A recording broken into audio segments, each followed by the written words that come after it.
민수기서 22장에서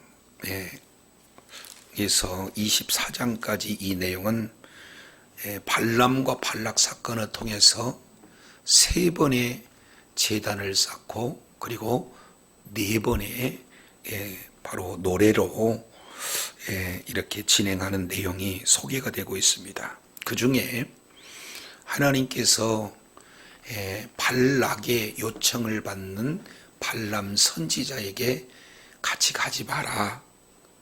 그래서 왜냐하면 가서 저주도 하지 말고 그들은 복을 받은 자들이기 때문이다. 그런데도 1차 거절하고 2차 사절단이 더 존귀하게 이렇게 높이 세워주겠다. 그래서 더 큰 그런 대접을 받고 더 많은 약속들을 받고 난 나머지 이제 하나님의 뜻을 어기고 이제 그들을 따라가고자 할 때 하나님께서 분노하시죠. 그리고 나귀를 통해서 여호와의 사자가 3번 막음으로 나귀가 3번 피하고 그런 상태에서 발람 선지자가 나귀를 3번 때리는 그런 어떤 과정으로서 이제 하나님의 뜻이 바로 이스라엘 백성들을 축복하는 것이 하나님의 뜻이요 저주하는 것은 하나님의 뜻이 아니다. 간다 할지라도 하나님의 말씀만 전하라 하는 그런 메시지를 이제 받게 됩니다. 그래서 발락이라는 왕이 발람 선지자를 아주 기쁘게 받아들여서 첫 번째 이제 불모지의 그런 어떤 고지 그런 민둥산에서 이제 7제단을 쌓고 각 제단마다 수양과 수염소 하나씩을 수송아지 하나와 수양 하나씩을 이렇게 드리는 그런 제사를 이렇게 드리는데 하나님께서는 발람 선지자를 환상 가운데 이제 크게 축복을 하게 되는데 그 축복의 핵심 내용은 뭡니까? 하나님께서 약속하신 대로 이스라엘 백성들을 이제 아주 존귀하게 이렇게 세우셨다는 거예요. 그래서 이스라엘 같은 자가 없고 그리고 두 번째 약속을 지켜서 이스라엘 백성들을 번성하게 했다. 헤아릴 수 없는 그런 수를 이렇게 이르게 하셨다. 이런 오히려 저주가 아닌 축복을 하게 됩니다. 자, 이랬을 때 아하 이게 이스라엘 백성들을 전체를 보게 해서 이게 문제가 됐구나. 그래서 다시 한번 비스가 꼭대기로 올라서 제단을 동일한 방법대로 쌉니다. 그리고 나서 이제는 이스라엘 전체 많은 그런 수를 보는 게 아니라 어떻게 보는 거예요? 뒤후미 끝 아주 미약한 부분만을 보고 이제 저주를 해라. 이렇게 진행했을 때 우리 하나님께서 하나님이 한번 복을 내리시는 걸 돌이킬 수가 없다. 그리고 하나님께서 계속 이제 우리 하나님이 함께 해주시겠다 하는 그 내용을 이제 오히려 더 큰 축복을 말씀하고 있어요. 이에 발락이라는 선지자가 더 이상 이제는 축복도 오지 말고 저주도 하지 말라 이런 어떤 내용으로 1차 그리고 2차의 제단 속에서 첫째 두 번째의 그런 노래가 지금 축복의 메시지가 노래를 통해서 증거가 되는 그런 내용들을 우리가 살펴볼 수 있습니다. 오늘 본문은 세 번째예요. 자, 그럼에도 불구하고 민수기 23장 25절 내용을 보면 발락이 불평하고 있는 것을 말하고 있어요. 발락이 발람에게 그들을 뭐 하지 말고 저주하지 말고 또 아예 이제 뭐랍니까? 축복하지도 말고. 왜 그러냐면 저주를 원했는데 한 번도 아니고 두 번씩이나 축복을 하는데 더 강력한 축복으로 이어지니까 이제는 더 이상 저주도 하지 마세요. 축복도 하지 마세요. 이렇게 얘기하는 거예요. 그런데 27절 순식간에 또 그 발락의 마음이 바뀌어지게 되는 것을 우리가 살펴볼 수가 있죠. 자, 27절에 보니까 이런 말씀을 해요. 발락이 발람에게 어떻게 이르되 또 이르되. 요 내용은 원래 원문 내용으로 보면 그럼에도 불구하고 예, 자기가 저주하지도 말고 축복하지도 말라라고 말했음에도 불구하고 다시 이야기하는 거예요. 뭐라고 이야기하는가? 오라, 내가 너를 어디로 인도한다? 다른 곳으로 인도한다. 내가 거기서 나를 위하여 그들을 저주하기를 하나님이 어떻게 기뻐하리라? 혹시 기뻐하리라. 예, 그 생각, 착각하고 있는 그런 내용이 뭐냐? 발락이라는 왕이 착각하고 있는 그 생각의 중심이 뭐냐면, 혹시 장소가 나쁜 곳에서 하나님 앞에 이렇게 제사를 드리는 게 아니냐. 그러면 이번에는 하나님이 원하는 그런 장소에서 드리면 되지 않겠느냐, 이런 어떤 착각을 하고 있어요. 그러니까 너무 인간의 어리석은 그런 어떤 모습이죠. 사실은 안 된다, 그리고 안 된다, 주변 사람들이 계속해서 말리고 그 일이 안 되는 것 뻔히 알면서도 이번은 다르다, 이렇게 해서 끝까지 안 되는 일을 고집하는 그런 사람들이 사실은 주변에 많이 있습니다. 저도 그런 일들을 겪었던 그런 어떤 모습이거든요. 그래서 뭔가 잘못됐지만 방향이 잘못되고 목표가 바르게 설정되지 않았으면 돌이켜됨에도 불구하고 끝까지 이제 자기 욕심을, 자기 스스로 정해놓은 뭔가의 그런 소망을 가지고 이루고자 하는 그런 어리석음, 이런 내용들을 우리가 발락의 그런 어떤 착각, 발락의 그런 생각을 통해서 우리가 살펴볼 수가 있습니다. 왜냐하면 19절 보겠습니다. 19절 유명한 말씀이죠. 하나님은 사람이 아니시니 뭘 하지 않고 거짓말하지 않고, 인생이 아니시니 뭐예요? 후회가 없어. 그러니까 어찌 그 말씀하신 바를 행하지 않겠느냐, 어찌 그 말씀하신 바를 실행하지 않겠느냐. 그래서 하나님은 하신 말씀을 반드시 이루신 분이 우리 하나님인 줄로 믿습니다. 그래서 사람과 하나님과 비교해서 사람은 말해놓고 언제든지 상황이 맞지 않으면 바꿀 수 있는 그런 내용이지만 하나님은 사람하고 다르다는 거예요. 인생이 아니라는 거예요. 한번 말씀하신 것은 그대로 이루신 분이 주님이신 줄로 믿습니다. 그러면 이스라엘 백성들을 축복하신다 해놓고 하나님이 변개해요, 인간들처럼? 아니잖아요. 그 내용을 한 번 경험하고 두 번 경험했으면 알아들어야 할 건데, 그것도 자기의 고집, 자기의 그러한 생각을 이루기 위해서 다시 한번 세 번째 어리석은 생각을 하고 있어. 혹시 장소만 바꾸면 되지 않겠느냐. 우리 하나님께서는 이런 외적인 환경에 의해서 움직이는 분입니까? 아니면 하나님의 약속은 반드시 이루시기에 바로 신실하신 하나님, 약속을 이루시는 하나님이라는 걸 우리가 잘 알고 있지 않습니까? 그러면은 이제 장소 문제가 아니라는 거예요. 그럼에도 불구하고 내 정성이 조금 약해서, 하나님이 기뻐하지 않는 장소 같아서 이렇게 착각하고 있는 그런 내용을 볼 수가 있습니다. 20절 보세요. 아예 쐐기를 박잖아요. 내가 축복을 명받았으니 그가 하시는 축복을 내가 뭐 할 수도 없다? 그럼요, 돌이킬 수 없어요. 돌이킬 수 없는 축복을 받은 그런 민족이 이스라엘 백성들이에요. 인생이 아니기에, 사람이 아니기 때문에 하신 말을 이렇게 변개치 않는다, 거짓말하지 않는다, 후회하지 않는다 하는 분이 바로 우리 주님인 줄로 믿습니다. 자, 이 내용을 직접 발람 선지자를 통해서 발락이라는 자가 들었잖아요. 그리고 오히려 저주를 바랬는데 이렇게 축복을 하니까 저주하지도 말고 축복도 하지 말라고 했음에도 불구하고 또 들은 생각이, 혹시 하나님이 마음을 바꾸시지는 않을까. 사람의 욕심, 사람의 그러한 그런 잘못된 생각, 이 내용이 아예 하나님의 계획을 바꿀 수도 있다라고 착각하는 그런 어리석은 자가 바로 발락이에요. 이 모습이 사실은 저와 여러분의 모습이기도 합니다. 우리는 이제 정말로 하나님의 목적과 하나님의 계획과 하나님의 뜻, 다른 말로 하나님의 의도에 맞춰서 반응하는 저와 여러분이 돼야 될 줄로 믿습니다. 그래서 잘못된 그런 생각이 지배되어서 안 되는 일을 다시 28절 진행하고 있는 것을 보게 되는데, 28절 발락이 발람을 인도하여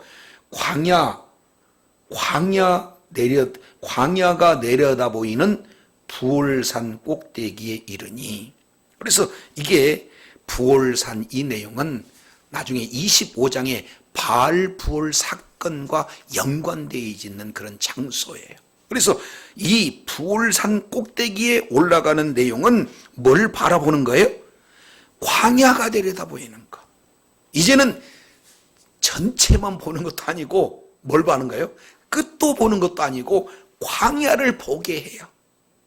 그러니 그 광야를 보면은 그 아주 황량한, 사람이 살 수 없는 그 광야를 보고, 그런 좋은 자리에 있으면은 바라보는 것이 저주니까 저주해야 되지 않겠느냐 하는 그런 자기 생각에 이렇게 치우쳐서, 또 역시 마찬가지로 29절 여전히 발람이 발락에게 이렇게 얘기해요. 누구를 위하여? 네, 주님을 위하지 않고 나를 위하여. 이제 제단과 제물에 대한 내용을 그대로 진행하고 있는 것을 보게 됩니다. 이것은 23장 1절 내용 그대로예요. 23장 1절 발람이 발락에게 나를 위하여 여기 7제단을 쌓고, 2절 발락이 발람의 말대로 준비한 후에, 그러니까 1절 2절 내용이 그대로 23장 29절 30절 그대로 적용되는 겁니다. 이게 한 번 더 14절 내용을 통해서 보면은 비스가산 꼭대기에서도 똑같은 일들이 진행이 되어지는 겁니다. 그래서 세 번째 단을 쌓고 있는 그런 어떤 모습이에요. 인간의 시도가 잘못됐음이 뻔히 이렇게 나타나는데도 불구하고 끊임없이 지속적으로 포기하지 않아요.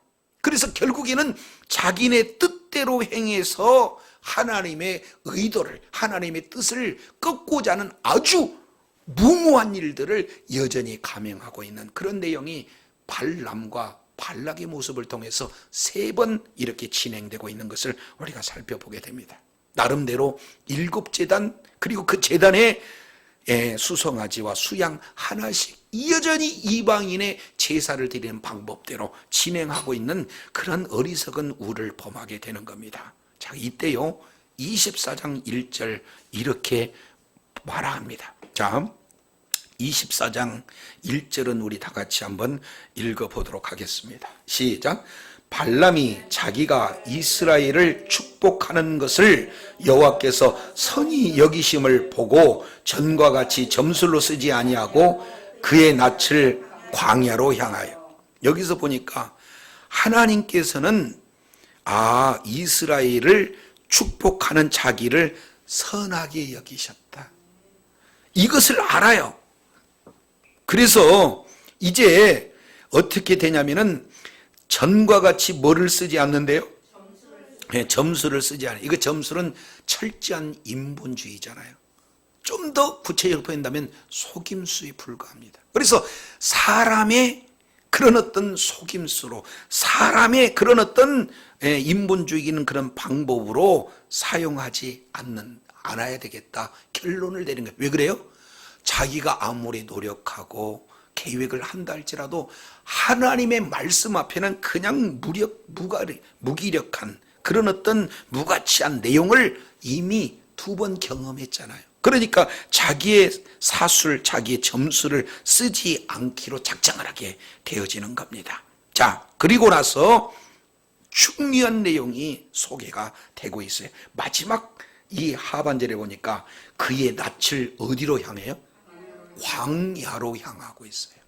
이제는 황량한 그 광야를 이렇게 2절에 보니까 좀 더 자세히 설명하고 있죠.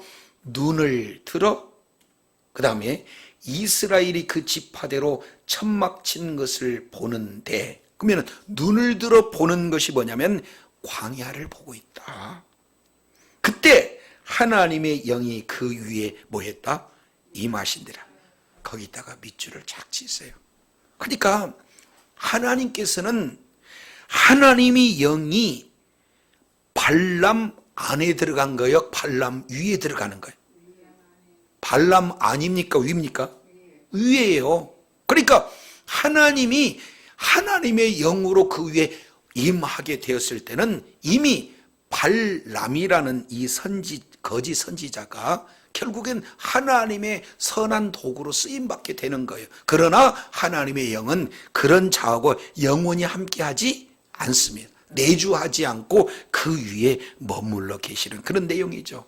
그러면서 하나님의 영이 그 위에 임하시는, 마치 메시아의 그런 성육신의 그런 임하는 모습을 예언하고 있는 것을 보게 됩니다. 그러니까 발락, 이게 갑자기 지금 이를테면 이스라엘 백성들의 진행 역사 가운데 끼어들잖아요. 여기에서 발락이 잘못된 왕과 잘못된 선지를 통해서 지금 누구를 전하고 싶어 하냐면은, 하나님의 의도는 예수 그리스도 메시아를 증거하기를 원한 줄로 깨달기를 바랍니다. 그래서 여기서 발락이라는 거짓 선지자에게 하나님의 영이 임하는 것을 통해서 메시아의 성육신, 이 내용을 지금 이렇게 임하시는구나 하는 메시아 성육신 사건을 예언하고 있는 그런 어떤 장면으로 우리가 볼 수가 있죠. 자, 그래서 하나님의 영이 이제 임했어요. 그러면 성령으로 충만해서 성령 안에서 하나님의 말씀을 대언하는 신탁의 역사가 나타나는데, 이때부터 이제 발람의 그런 입술에 우리 하나님께서 붙들어 주시는 겁니다. 그랬을 때 이제는 자기 말을 하지 않고 누구 말을만 하느냐? 하나님의 말씀만 하는 거예요. 그러니까 지금부터 하는 이 예언의 근거는 누구냐? 우리 하나님이신 줄 믿습니다. 주의 영이 임하니까 하나님의 말씀만 바로 전하고 있는 거예요. 3절, 그가 예언을 전하여 뭐하되? 말하되. 그러니까 예언은 발람이 하는 것 같지만 실제 그 근거, 그 기원은 주의 성령이 지금 임해서 하고 계시다. 그래서 2번 반복합니다. 부올의 아들 발람이 말하다라는 거예요. 이것은 발람에게 주어진 바로 예언, 신탁을 말하고 있는 것을 보게 됩니다. 자, 그러면서 이렇게 얘기합니다. 4절 너무 중요해요. 다 같이 읽습니다. 시작. 하나님의 말씀을 듣는 자, 전능자의 환상을 보는 자, 엎드려서 눈을 뜬 자가 말하기를. 여기서 쓰임받는 발람의 정체가 어떤 내용이냐? 하나님이 거짓 선지자이지만 글을 쓰시기 위해서 주의 성령이 임했을 때 그는 어떤 존재로 바뀌느냐? 1번, 하나님의 말씀을 듣는 자예요. 성령께서 임했을 때 우리들에게 하나님께서 말씀하신다, 그 말이에요. 2번째는 뭐예요? 전능자의 환상을 보는 자. 여기서 전능자 엘샤다이, 이 내용은요, 어떤 것을 하면 언약 관계예요. 우리 하나님께서는 언약을 하시고 언약을 이루시며 언약을 완성할 때까지 조금도 부족함이 없는 능력의 하나님이 바로 이 전능자의 하나님인 줄로 믿습니다. 그렇기 때문에 이 전능자는 무엇과 연결이 되어지냐면은 언약과 연결이 돼요. 하나님이 한번 약속하신 그 언약은 반드시 이루실 능력과 권세가 있는 분이 우리 주님인 줄로 믿습니다. 그런 전능자의 환상을 보는 걸로 바뀌어져요. 그래서 하나님에 의해서 이 발람이라는 자가 쓰임을 받으니까 말씀을 듣는 자요, 전능자의 환상을 보는 자가 되어지고, 그리고 3번째, 엎드려져서 뭐예요? 눈을 뜬 자가. 하나님의 성령이 임하면요 견딜 수가 없어요. 그냥 그대로 뭐예요? 툭 떨어지는 것처럼 엎드려져 버리는 거예요. 여기서 잘못하면 기도하는 거 하기 위해서 엎드린다, 그 내용이 아니라 주의 성령의 그 강권적인 역사 앞에 그냥 엎드려지는 거예요. 그래서 눈을 뭐 한 자가? 뜬 자가. 지금까지 눈을 떴다는 것은 과거에는 눈이 가리워졌는데 주의 성령이 임하니까 눈이 떠지는 그런 역사가 나타났다는 거예요. 저도 여러분도 이제 주의 성령이 임해서 하나님의 말씀을 듣는 자요, 그리고 전능자의 환상을 보는 자요, 엎드려져 눈을 뜨는 그런 놀라운 은혜가 있기를 원합니다. 그래서 발람이라는 자가 성령에 충만해서 지금부터 5절부터 이제 9절까지 예언을 하는 거예요. 이것이 바로 세 번째 주어진 발람의 노래, 그 예언에 대한 내용이 소개되고 있습니다. 자, 이제 5절 한번 볼까요? 5절 너무 중요합니다. 자, 5절 다 같이 읽습니다. 시작. 야곱이여 내 장막들이, 이스라엘이여 내 거처들이 어찌 그리 아름다운고. 자, 옆에 분한테 어찌 그리 아름다운고. 그럼요. 자, 여기서 어찌 그리 아름다운고 라고 보고 있는 거예요. 자, 이것이 어디하고 짝이냐. 1절, 2절 내용을 통해서 보면은 발람이라는 자가 육의 눈으로 뭘 봤어요? 광야를 봤어요. 그러니까 광야를 보고 있는 그 광야는 소망이 없는 땅입니다. 그 속에는 기쁨이 없는 땅이고 쉴만한 장소가 없는 땅이에요. 그곳에서는 오직 사실은 사망의 땅이지 않습니까? 그런 광야를 육의 눈으로 봤더니 그런 광야에 같은 그런 모습이다. 이것은 예수님 없는 인생, 이런 상태를 우리가 광야 같은 삶 이렇게 표현하잖아요.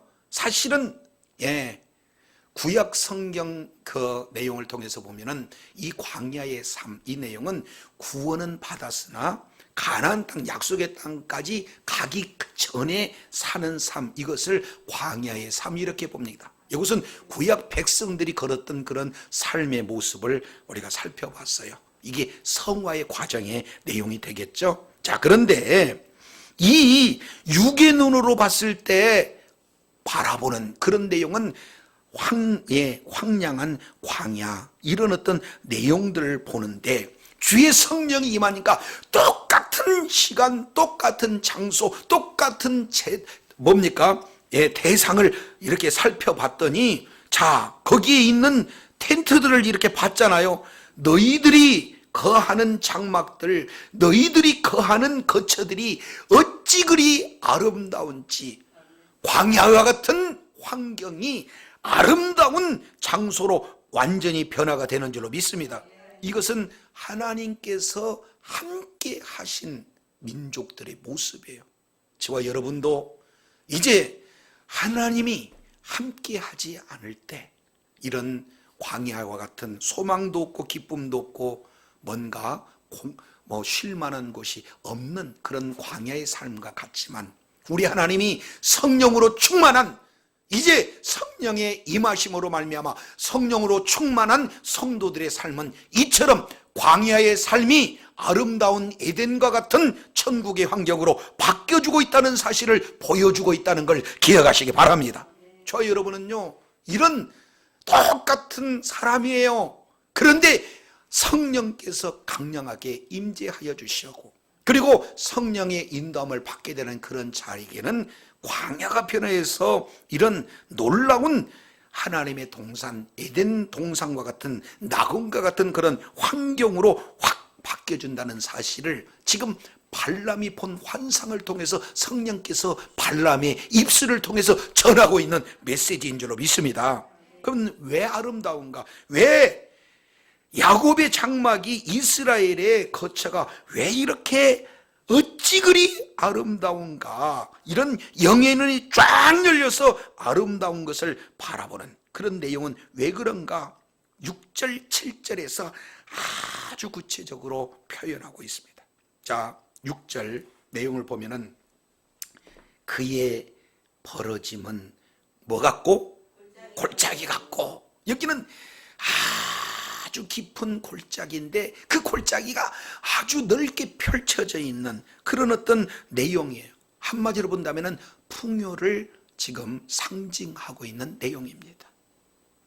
그런데 그 골짜기가 이제는 어떻게 됩니까? 조금 더 가서 두 번째입니다. 강가에 뭐 같다? 동산 같다. 강가의 동산, 이 내용은 하나님의 동산, 바로 에덴의 모습을 말씀하고 있어요. 동산은 동산이 돼. 무슨 동산? 강가에 물이 이렇게 풍성한 동산. 그래서 강가의 동산은 히브리인들의 그 사고로 보면은 그 자체를 이렇게 봅니다. 풍요, 번영, 이것을 상징하고 있는 것을 보게 됩니다. 자, 그런데 거기에 세 번째, 어찌 그리 아름다운지요 라고 설명하고 있는 세 번째 내용을 봤더니 하나님 뭡니까? 뭐라고 표현합니까? 여호와께서 심으신 뭐 같다? 침향 같다. 야, 그러면은 하나님을 지금 뭘로 보시냐면은 바로 이 동산지기의 모습으로 지금 형상화하고 있어요. 하나님의 동산에서 하나님께서 심은 나무가 있는데 그 심은 나무가 무슨 나무인가?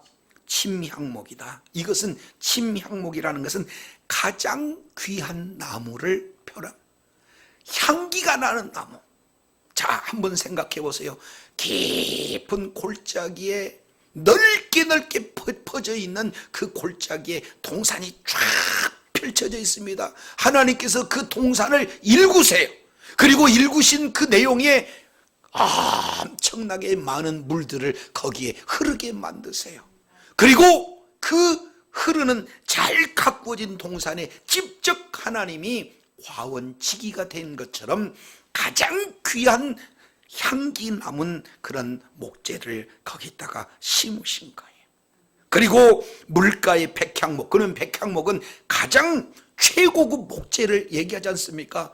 가장 귀한 나무, 가장 고급스러운 나무, 이런 내용으로 계속 심으시는 그런 어떤 내용들을 살펴보게 되면 하나님이 동산을 조성하시고 그리고 가꾸시고 보호하시고 친히 물을 대시고 각종 귀하고 최고급의 나무들을 심으시는 그런 동산, 이게 육의 눈으로 봤을 때 똑같은 이스라엘 백성들이 황량한 소망 없는 광야, 쉴만한 그런 곳이 아무것도 없는 광야, 그 속에는 여러 가지 기쁨 자체도 없는 그런 광야의 모습이 이제는 어떻게 바뀌어? 이렇게 하나님의 동산같이 그 속에 하나님이 보호하시고 하나님께서 가꾸시고 하나님께서 심으시고 하나님께서 물대시고 이런 놀라운 에덴 동산과 같은 환경으로 바뀌어지는 것은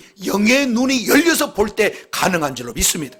저도 여러분도 예수 믿는 믿음, 이 내용을 가지고 세상 사람들이 예수 믿어서 정죄하고 비판하고 여러 가지 예수 믿는 믿음 때문에 환난과 고통을 당하는 광야 같은 그런 모습인다 할지라도 결국에는 하나님은 저와 여러분을 이제 하나님 나라의 기업을 저와 여러분에게 상속할 수 있는 그런 놀라운 축복의 자녀로 완전히 변화시킬 것을 발람 선지, 거짓 선지자를 통해서 발람을 통해서 주님께서 저와 여러분에게 소망으로 비전을 보여주시고 있는 줄로 믿습니다.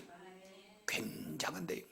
한마디로 보면 이런 척박한 땅에서 축복의 삶으로 완전히 광야 같은 삶이 축복의 삶으로 변화되는 그런 모습을 말씀하고 있습니다. 그런데 왜 이런 것들이 가능할까? 7절입니다. 7절, 어찌 그리 아름다운고 여호와의 동산 같은 낙원과 같은 그런 내용이니까 아름다운데 그 내용들을 어떻게 하시는가? 7절 보세요. 정말로 너무나 귀한 말씀이 소개가 됩니다. 자, 이 내용을 보면은 크게 세 가지 내용이 소개가 됐습니다. 첫 번째입니다. 그 물통에는 뭐예요? 물이 가득 넘쳐요. 그 동산이 왜 계속해서 강가의 동상 같은가, 물가에, 그래서 골짜기, 6절 보면은 골짜기, 강가, 물가, 이게 세 가지의 공통적인 내용이 아닙니까? 풍성함 그 자체잖아요. 그런데 왜 그것이 가능한가 봤더니 그 통에 뭐가 넘쳐요? 물이 넘쳐요. 물이 넘쳐. 여기서 물이라는 것은 뭘 이렇게 예표하고 있냐면 메시아가 되신 예수님, 생명수 강을 표현하고 있는 것을 보게 됩니다. 예레미야 2장 13절 보면은 생수의 근원이라고 말씀하고 있어요. 스가랴서 14장 8절 내용 보면은 생수의 근원. 그리고 요한복음 7장 38절 너희 배에서 생수가 넘쳐흐른다. 요한복음 4장 4절 이하 10절 이 내용에도 영원히 목마르지 않는 생명수, 그 생명수가 되신 우리 주님, 그 주님께서 계속해서 공급해 주시는 그러한 물로 넘치는 말씀으로 은혜로 넘치게 하기 때문에 이런 아름다운 환경, 축복의 환경으로 바뀌어지게 되는 줄로 믿습니다. 그런데 그 뒤에 이렇게 얘기해요. 그 뭐라고 해요? 씨, 요걸 후손이라고도 표현합니다.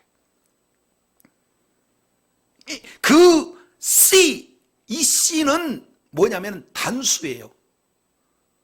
단수라는 것은 창세기 3장 15절 여인의 씨, 다음으로 여인의 후손, 이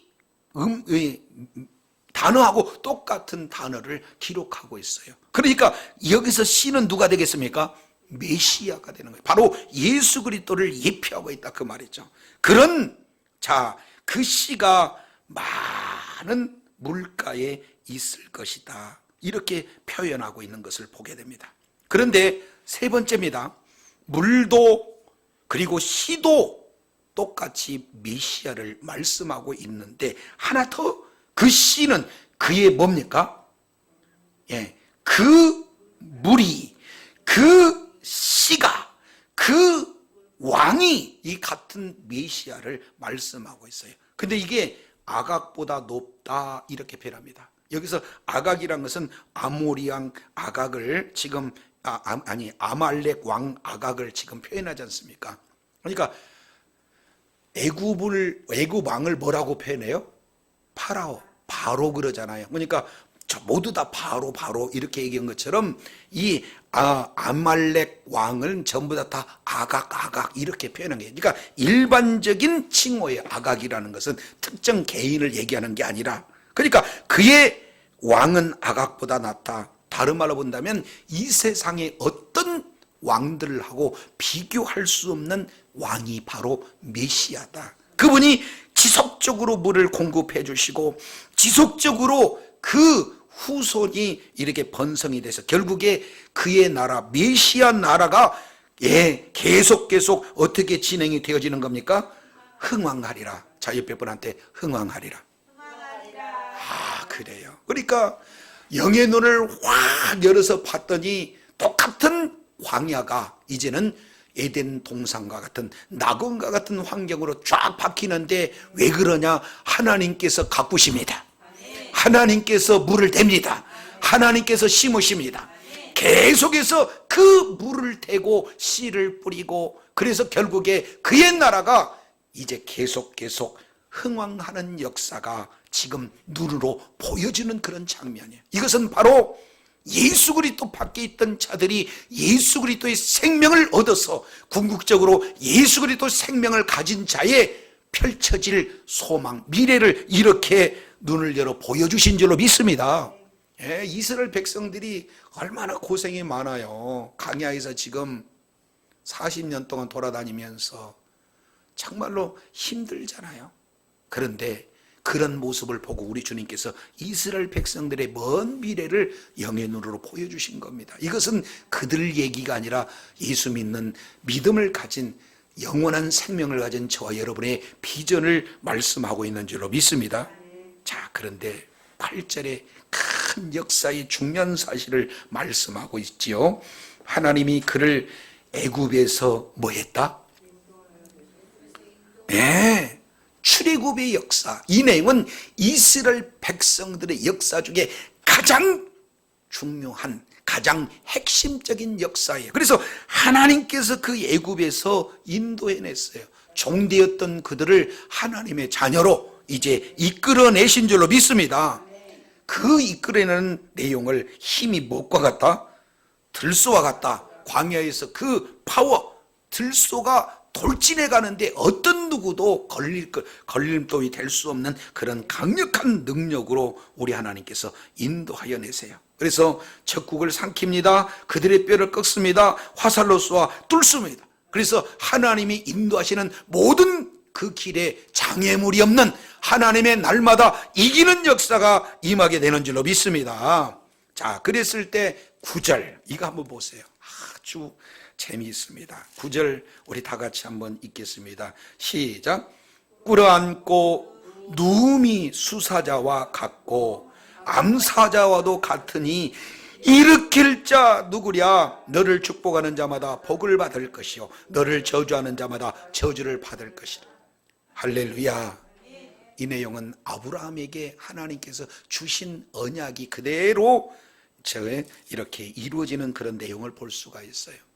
너희를 저주한다. 그러면은 뭐 한다는 거예요? 저주를 받아요. 너희를 축복하면 뭐 합니까? 축복을 받아요.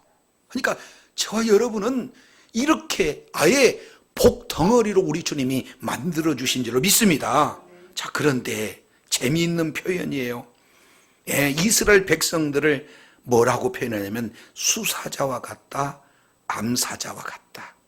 그러면 이게 밀림의 왕, 수사자, 암사자 가장 용맹하잖아요. 근데 그들이 용맹한 것은 실제 이스라엘 백성들이 용맹한 거예요? 하나님이 함께 해주시니까 용맹하는 거예요? 그럼요. 저와 여러분은 약하지 않습니다. 하나님이 함께 하시면 최후의 승리자가 됩니다. 최후의 가장 용맹한 자의 모습으로 지금 수사자, 암사자 이렇게 얘기하고 있어요. 그러면 한번 이것을 이 문맥적인 측면으로 한번 살펴보겠습니다. 수사자가 앉아 있어요. 그러면 우리 집사님 가가지고 일으킬 수 있겠습니까? 겁나서 못해요. 그러니까 여기에서 일으킬 자가 누구랴? 그 얘기는 일으킬 자가 있다는 겁니까? 없다는 겁니까? 없다는 거예요. 그 얘기는 한번 우리 하나님께서 축복하신 그 자들을 다시 저주할 자 한 사람도 없다. 자기 맘대로 저주할 수도 없다는 거예요. 그러면서 그 뒤에 축복하는 자는 복을 받고 저주하는 자는 저주를 받는다. 우리 주님이 말씀하고 있어요. 저와 여러분, 누가 뭐라고 한다 할지라도 우리 하나님이 함께 하실 때 어떤 누구도 저와 여러분을 그 인간의 마음대로 일시적으로는 뭔가 어렵고 힘든 고통을 줄 수는 있겠지만 영원히 이길 수가 없어요.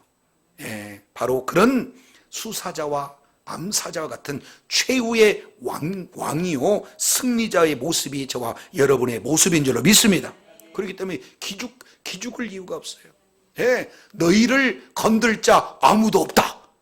날마다 최후의 승리의 그런 역사로 우리 하나님께서 저와 여러분을 존귀하게 쓰실 줄로 믿습니다. 자, 이렇게 하니까 축복이 보통 축복이에요? 말도 할 수 없는, 상상할 수 없는 축복이에요. 처음에는 두 가지로 이렇게 얘기하잖아요.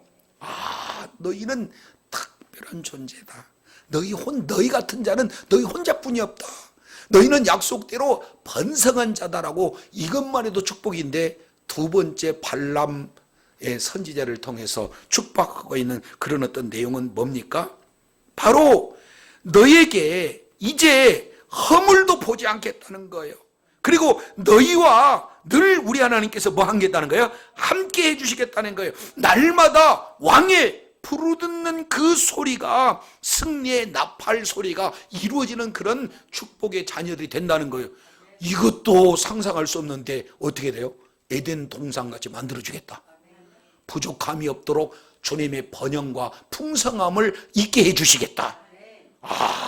이렇게 아주 그냥 구체적으로 구체적으로 표현하고, 그래서 결국에는 메시아 나라에서 영원한 메시아 통치로 최고의 승리자로 우리 주님이 만들어주시고, 복을 이제 저주하는 자는 저주를 하나님께서 내려버리고 복을 축복하는 자를 복을 주시겠다는 이런 점점 더 점층적인 축복으로 우리 하나님께서 발람 선지자 입술을 통해서 이렇게 선포하신 줄로 믿습니다. 그러면 이거 그대로 돼야 안 돼요? 왜 그러냐면 발락이 발람을 초청할 때 네가 말하면 그대로 된다고 그러잖아요. 근데 하나님은 그대로 된다는 그 사람이 입을 사용해서 하나님이 친히 저와 여러분은 한 번, 두 번, 세 번, 다른 말로 완전한 축복을 저와 여러분에게 주신 줄로 믿습니다. 그러니 약속이 있는 자녀들, 하나님의 말씀이 있는 자녀들, 예수 그리스도의 생명이 있는 자들은 이렇게 온전한 축복 그 자체가 축복이에요. 이러다 보니까 발람이 이제 어떻게 되겠습니까? 화가 머리끝까지 나요. 10절 내용을 보니까 이런 말씀을 합니다. 자, 24장 10절에 보니까 발람이 발락에게 뭐하여? 이게 진노하다는 뜻입니다. 그러니까 지금 여기에서 진노하는 대상이 세 부류가 나와요. 다시 우리가 일전에 한번 살펴봤지만 진노하는 분이 누구냐? 22장 우리 잠깐 넘어가 볼까요? 22장 22절에 보니까 그가 행함을 인하여 하나님이 진노해. 첫 번째 진노하신 분은 누구입니까? 하나님이 진노하세요. 그리고 두 번째 22장 27절 보니까 중반절에 발람 밑에 엎드리니 발람이 뭐 했다? 노하여. 이것도 진도 똑같은 단어입니다. 그래서 처음에는 하나님께서 진노하시고, 두 번째는 발람이 진노하고, 세 번째는 발락이 진노해. 그래서 하나님이니까 진노고 사람이니까 노했다, 이렇게 표현하는데 그 내용은 같은 의미입니다. 하나님이 분명히 말씀을 전했는데도 불구하고 불순종하겠다 했을 때 우리 하나님은 진노하셔요.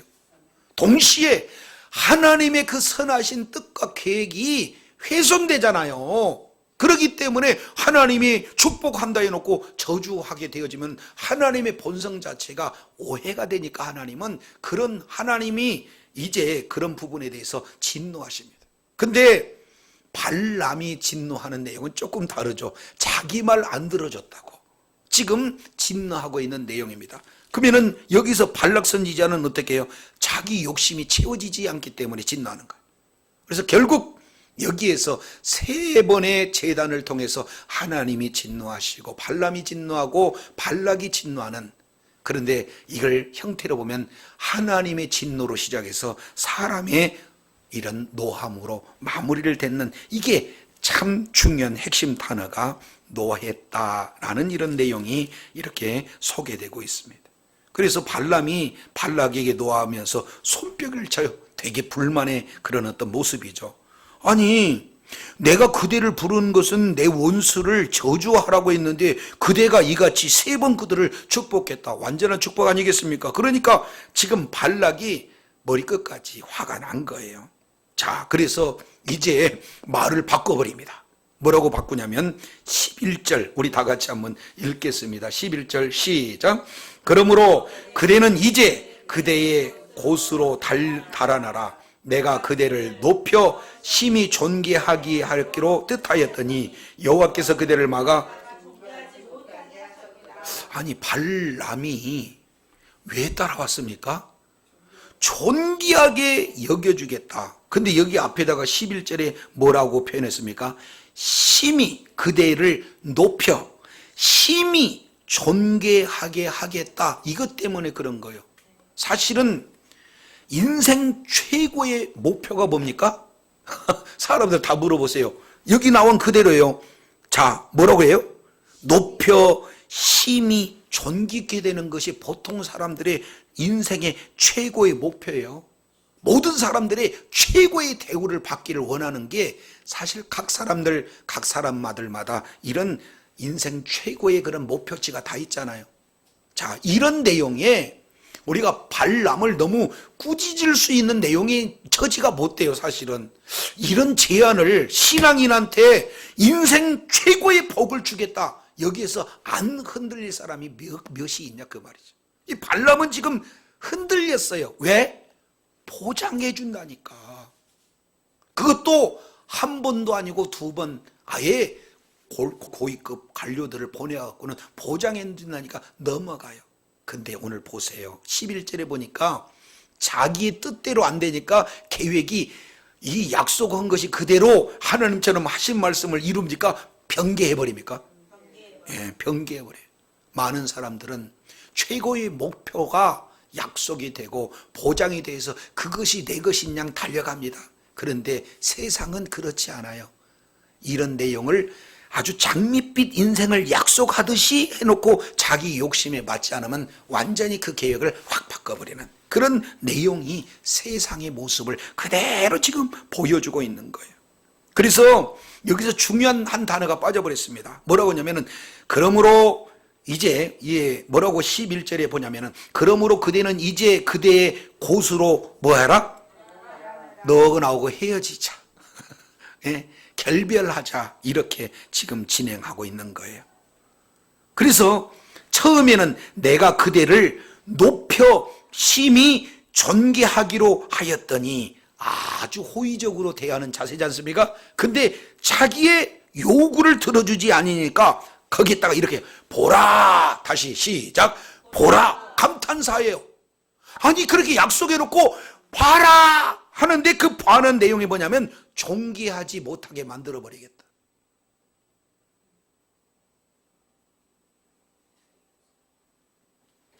존귀하지 못하게 만들어버리겠다. 지금 이렇게 이야기하고 있는 거잖아요.